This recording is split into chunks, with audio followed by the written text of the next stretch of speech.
Saya ingin ajak saudara untuk merenungkan ini. Siapa yang tahu bahwa akhir-akhir ini di Indonesia kelompok Muslim itu berusaha untuk memberlakukan hukum syariah. Pernah dengar kata itu? Artinya hukum Islam yang ditulis di Al-Quran.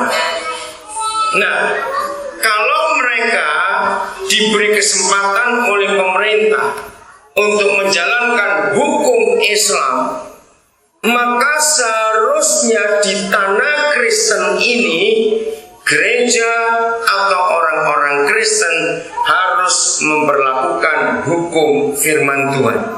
Betul tidak? Dengarkan ini jemaat. Daerah-daerah ini boleh kata 100% Kristen. Maka seharusnya firman Tuhan yang kita junjung tinggi. Yang terakhir ini kita lihat di Indonesia orang ribut. Waktu itu masih rencana undang-undang pornografi. Ribut besar. Kenapa ribut? Karena jelas di dalamnya ada hukum Islam yang sedang dipaksakan untuk masuk ke negara ini. Biar itu urusan mereka.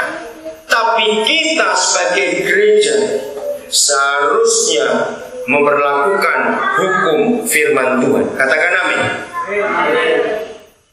Bapak-bapak, ibu-ibu, kepala kampung, ketua jemaat, anggota majelis, tokoh masyarakat, siapapun saudara, bawa firman ini dalam hidup sehari-hari. Saya ulangi lagi, bawa firman ini dalam hidup sehari-hari dan jadikan firman ini hukum yang lebih tinggi dari hukum adat. Saya ulangi, harus memperlakukan hukum firman Tuhan, karena ini hukum yang sempurna dan itu sungguh luar biasa. Jelas tidak bisa malam ini saya akan tunjukkan semua hukum itu. Ini perlu berbulan-bulan, tapi sebagian saja. Kalau semua kita memperlakukan dalam hidup sehari-hari, hidup berkeluarga, hidup bermasyarakat, hidup bersosialisasi, hidup dalam pendidikan, hidup dalam kesehatan, hidup dalam ekonomi, hidup dalam pemerintahan, semua ada di kitab suci kita.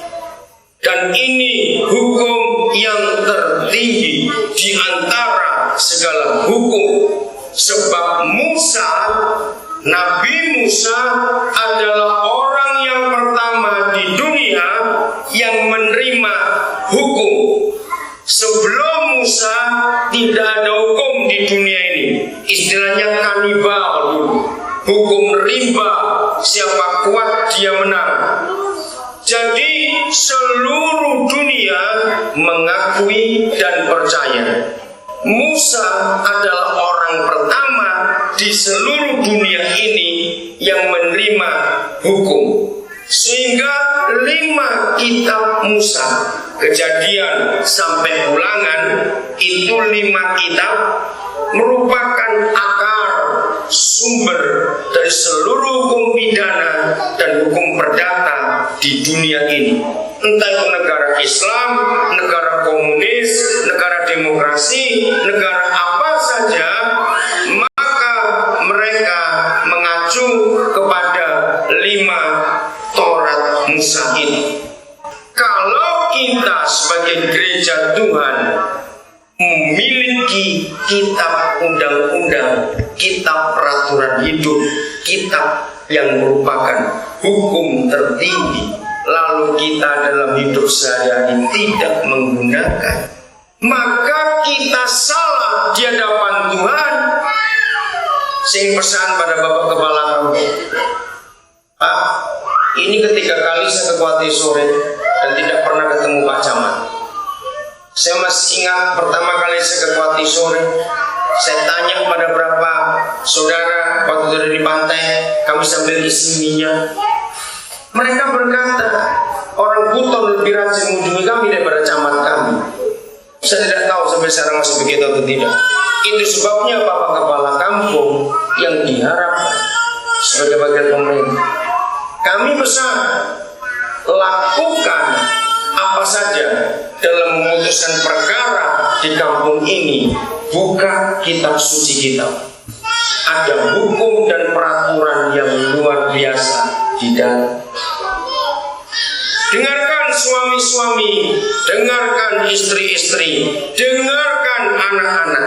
Semua sudah ada aturannya di kitab suci kita ini.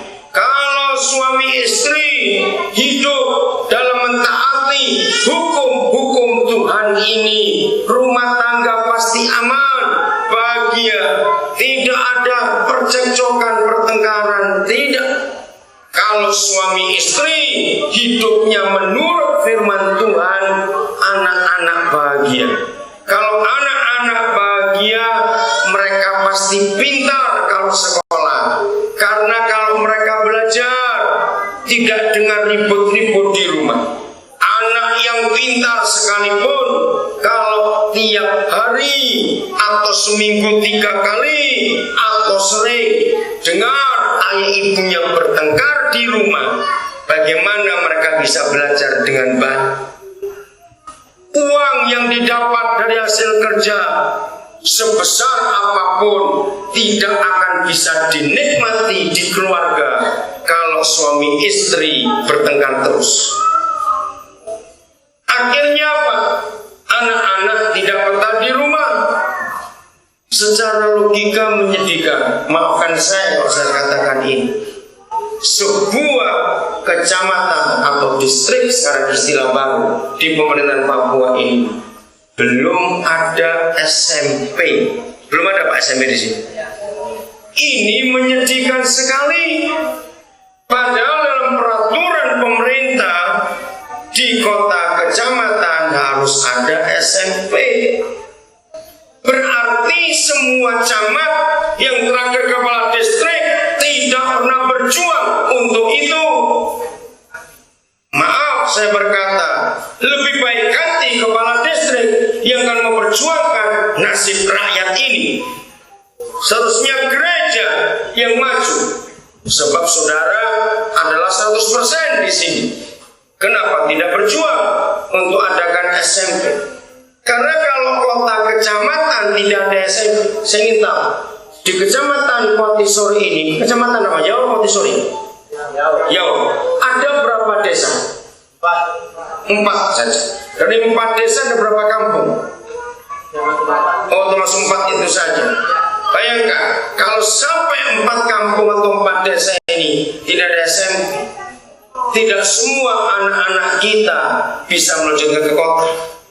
Kalau tidak punya keluarga di kota Nabire, lalu anak-anak nggak akan sekolah SMP, mau tinggal di mana? Mau tinggal dengan siapa? Maka itu seharusnya semua kepala distrik yang pernah jadi camat atau di sini harus memperjuangkan ini. Kalau bisa mulai sekarang ini mempersiapkan diri supaya tahun 2009-2010 sudah ada SMP di sini. Kenapa saudara diam-diam saja selama ini? Kenapa tidak minta kepada pemerintah? Padahal tahun-tahun dulu bantuan dari Belanda ratusan juta setiap tahun. Kenapa tidak mikir ada SMP di sini? Sudah berapa tahun ini jadi kecamatan ini, Pak? Siapa yang tahu? Sejak tahun berapa ini jadi kecamatan? 67, 68 ya. Kecamatan sudah 40 tahun. 48 tahun. 40 tahun tidak ada SMP, terlalu sekali. Harusnya saudara berjuang untuk ini, minta kepada pemerintah. Ada dana, ada uang banyak di Papua ini, uang otonomi.